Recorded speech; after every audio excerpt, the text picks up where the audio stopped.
Oh, Jesus, that was... Oh, God, that was something else. Hi, everybody, it's 10:32 at night. I have work in the morning, but I gotta take a few minutes to just talk about Mob Psycho 100 Season 2, Episode 6. I know that's a weird way to open this, considering I'm mostly the Yu-Gi-Oh! And Cardfight Vanguard guy. But that was... Episode 6 of Season 2 is, for me, what I just witnessed just on a whole nother level of visual storytelling, of anime character writing, of just... oh, Jesus... So, for those of you who don't know, quick little backstory and maybe confession to make. Even though I knew Mob Psycho 100 a couple years ago when it first came out was very popular, I did not watch it. I actually watched the dub of the first episode. It was like on a Kiss Anime or whatever. And I wasn't impressed. I'm not going to lie. I liked One Punch Man, One's previous work, but I never got on the One Punch Man hype. So when this came out, I was just kind of expecting more of the same, and I don't think the first episode of Season 1 is very good. I don't think it's a very good representation of Mob. I don't think it's a good representation of Reigen's role in the story, of anything. But after watching Season 1, it's slowly, actually pretty quickly, like, once Episode 2 starts and you gear in for the fact that this is purely Mob's story and everyone else is secondary, it really is about this kid trying to not just gain control of his psychic powers, but who just wants to be a better person. The minute you realize that's what this show is actually about, and everything, even the crazy psychic battles, are secondary, it really becomes this just beautiful story of this kid who wants to be defined by the things in his life he chooses, not the things he's given. Like, he wants to be defined as a good person because he worked for that. He wants to be defined as someone who's nice and helpful because those are the things he wants to choose to be, not the thing that was just handed to him.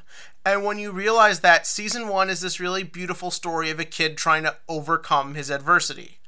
And it was great, and it was amazing when I actually finally sat down to watch it a couple weeks ago. But Season 2 is on a whole nother level. Like, oh my god, some people when the season started were a little worried that it would just be sort of a repeat of Season 1. The first half was going to be mostly fun little one-off adventures, followed by the big encounter with a Scar, Claw, whatever the hell the organization's called. But rather that's the case or not, Season 2 is just upped the ante. It's so much more about Mob's personal journey. If Season 1 is about him learning to try and be a more well-rounded person, Season 2 is about him learning to own the things in his life, to not just want to prove he doesn't need his psychic powers, but to figure out how to use them to better the world. Now that he's had that time to grow and become a better person with everything that happened in Season 1, he can really take claim of all aspects of his life.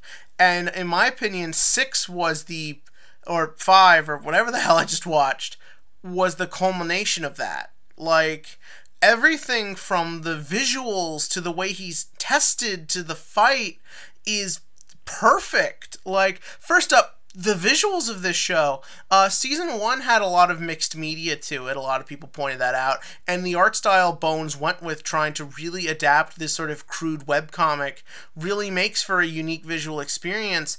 But in Season 2, all that is amplified. So many different types of animation will be on screen at one time. There's a lot more experimentation with how to use the color for setting the mood, the lighting, the way the music interacts with the scene. Like, all of that in these 2 episodes, when Mob is in the sort of nightmare world the bad guy creates, you feel it and you know where it's going. Like, that's sort of the other clever thing, is you kind of know where a lot of thing in Mob Psycho will ultimately go, but Mob is so fucking likable and charming, even though he logically shouldn't be. It just, you just don't care.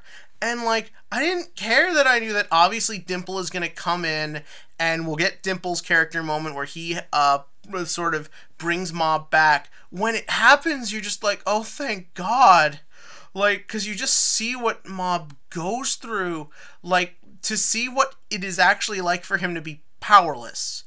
To see how easy it is to become what you're trying to stop, to be like what that evil version of you could be, to know that it's always just right behind you like that, and to see Mob overcome it, and those visuals, just everything felt bleak and depressing, and the way the bullies are treating him, and like the violence against him, when he does look like he's gonna give in and start killing mofos, I'm like, good for you, Mob. Like, it so perfectly encapsulates everything that when Dimple shows up and comes in there and reminds Mob of everything he has and everything he got on his own, that's why Mob can then truly take control and unleash his power in a new way. It's why you see the more sort of serious animation that when he's in 100% mode, or whatever you want to call it, mixed in with his normal form. It's why it has that cool, unique look with the red eyes and the more sharp features, because Mob can finally work towards using that. He can finally take advantage of his power because he has that clear goal. He wants to learn how to use the psychic powers to help people. He's not afraid anymore. He's ready to learn to use these things. He's ready to use the maturity he's gotten over the course of the show to use it for the powers he's got. And it's amazing. It's visually amazing. And then that fight between him and the demons, and like, once again, it shouldn't work. It should just be a standard brawl against putties, which is basically what it is. But so much visually is just going on at once, and it all still flows together perfectly. I mean, the fact that your mindset is, well, he's in a dream world, so that's another level of fantasy in this fantasy show. The fact that that's what's going on really makes it work, but the way the camera moves, and the way Mob moves, and the way they attack him, and the way he fights, and the way he keeps getting bigger and bigger and crazier and more abstract, you're just always rooting for this kid.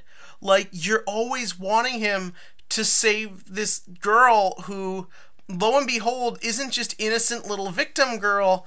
She was a bully. She was mean. She was a bitch. Like, the fact that that is the actual personality type, then that Mob then chooses to save anyways, it really is great. Like, when she comes out of the coma, and at first she's kind of like in a little shock, and Mob asks if that's what you truly are, and she's like, yeah. When she bursts into tears, I felt my eyes well up.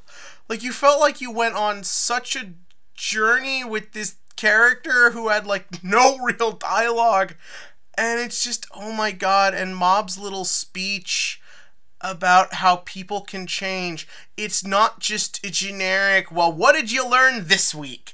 No, it's a real powerful, beautiful moment that was earned, that was built to, that was just fantastic. Oh God, it's so great. And like, if you notice, one thing that's clever, when they're in the house and it's dark, her movement looks sort of like something out of more of a horror thing. It looks like it's still in that dark fantasy world.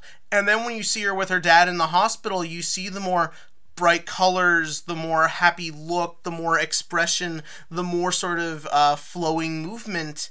And it's sort of that idea that she can change. Mob is right. That you can get better as a person, because that's what he wants to do. He wants to get better as a person.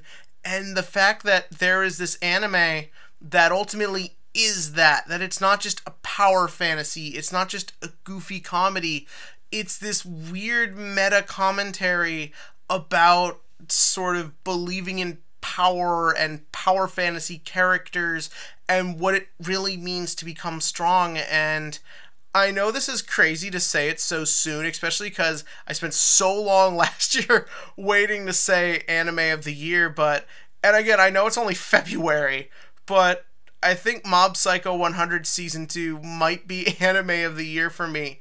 already. I know last time I got this excited for a show that I just randomly started doing videos for it was Darling in the Franxx, and we know how that went, but I can't help it. I think this show is fantastic and amazing, and I'm glad something like this is one of the most popular anime at the moment, because normally something like this you'd think would maybe go under the radar, but it's not. It's amazing, and I'm so glad it's popular.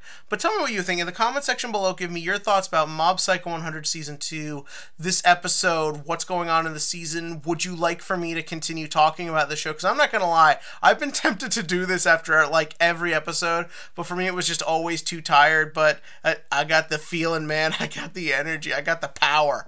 Tell me what you thought below, and as always, click to like, click to subscribe, and join me for more of Mob's adventures.